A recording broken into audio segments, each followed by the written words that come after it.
Hey guys, it's Daryl. It's Sunday, so I'm putting up these videos and working out and drugs and all, my recovery and all that. And I thought about it, especially after putting up the nunchuck video. Look, like I said, that's a past life. I like to they loosen up my shoulders, especially after working out, and I think it's great for flexibility. I have no intention of ever using them again. So and I thought about it. It's like I don't want to portray something I'm not. Somebody prone to violence or whatever. So I thought I'd show you guys. I love to read. This is what I'm currently reading. Dean Koontz, love Dean Koontz, man. I think I've read all of his stuff. This I just started. This is a new. This is a character, not new to me. Jane Hawk. It's new to me. All right. Here's another one. I love short stories because I fall asleep reading. It's scary shit on planes. So, there's one on here where they turn into fucking zombies on the plane. You heard of snakes on a plane? Zombies on a plane, man. That's good shit. I love science fiction. Yep, I'm a science fiction geek at heart, man. Let's see. Oh yeah, here you go. I love paging through this. There's the ideas of the universe. You should know about the universe. James Milshner. Love this dude. And you can see in there a variety of other stuff. Let's see, what do I have over here? I have a hard time saying this dude's name. Miyako Kokichu? Miyako Kook. Fuck, man. Here. I read all his books. This is Physics of the Impossible. Great book. Parallel Worlds. Same dude. Hyperspace. Same guy. Miyakio Kaku. There we go. If you just take the time and the patience, I could say it right. Hey, here's a movie I watched last night. Or no, this isn't the one I watched last. This is the one I'm going to watch today. Yesterday, I heard it's a great movie. Actually, I watched Hustle, man. I love Rebel Phillips. She is hilarious. And I watched this yesterday. This is some good shit, man. Fantastic Beasts. Good. Scary, dark shit. I liked it. Fuck. I read this. This was like a fantasy science fiction. Neil Gaiman. Neverwhere. It's got a fantasy science fiction feel. I think it's a long time since I read that. I remember reading it when I was in Florida on vacation in Daytona. It's set in like a netherworld under London. Pretty cool. Doctor Who, man. I've never watched him. I've never read it, but I'm intrigued by him. The thing that throws me off is apparently there's like 20 Doctor Who's that have played Doctor Who on TV, and that confuses me. And it's gonna be a lot of work to catch up. So, Clive Cussler, yeah. This guy writes. This guy is a freaking prolific writer, man. He is pumped out. God knows how many novels this guy's got. Fucking stink bug. I hate those fucking stink bugs. It's been warm here in Connecticut, and for some reason they love the side of this house. All right. Anyway, Clive Cussler.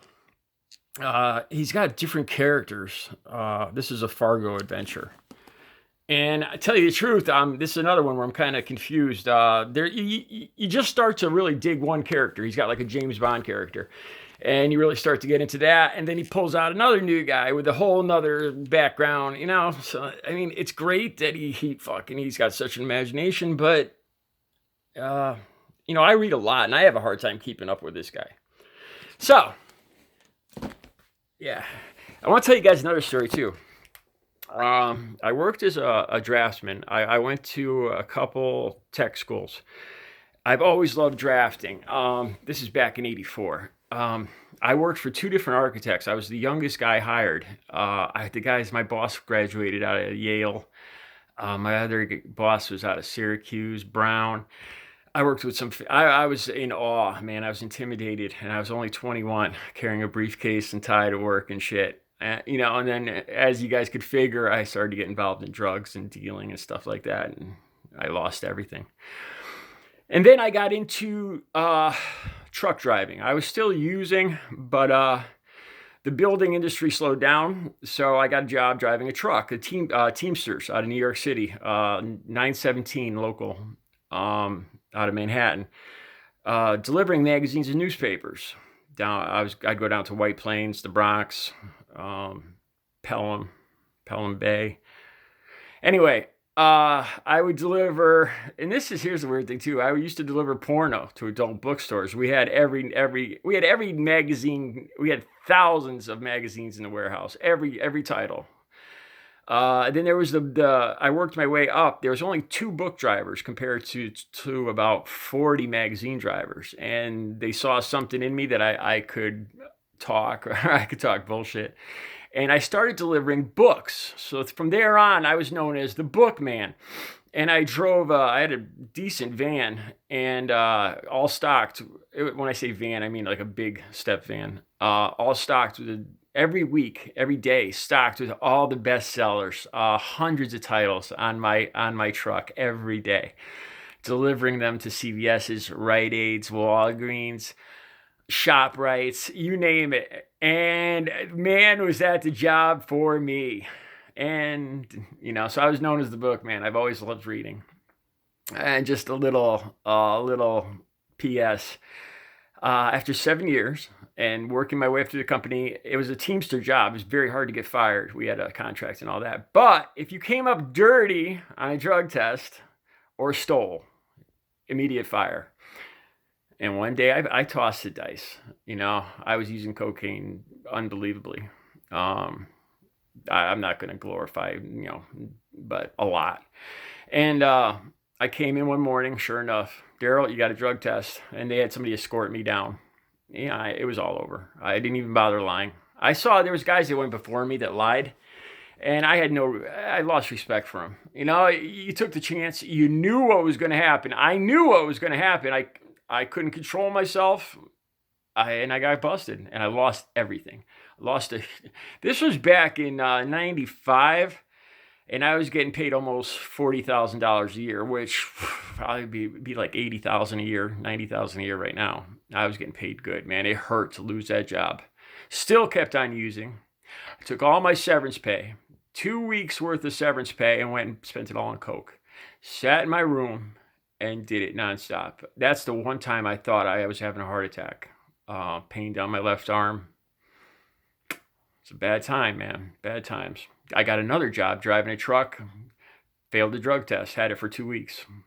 Bad time, man. Got a job at Hoboken Wood Floors, Hoboken, New Jersey, delivering wood flooring. I kept that job, but they needed muscle. They needed tough-ass motherfuckers, and it didn't really matter about your background, so I got that job. But I ended up rupturing a disc. So it's been a long, interesting life. Would I change anything? I don't know. I made a lot of fucking mistakes, big mistakes. Painful mistakes, but I love where I am now. I've learned a lot. It's made me who I am. Just like when my dad died of brain cancer when I was 9 years old, and God, I love him and I miss him every day. It hurts. It's changed me as a man. I still realize how much it's changed me, but it made me a lot. It made me grow up fast. I remember having to get a 12 gauge shotgun when I was 10 years old to defend my mother and sister. It made me grow up and turn into a man real freaking quick. So I don't know, bad things happen for a reason. I think God makes us stronger, puts us through tests. I really believe that. So would I change anything? I don't think I could. You got to suffer the pain to grow. So, hey, I'm off track, man. I was talking about books. All right, have a great Sunday. Peace out.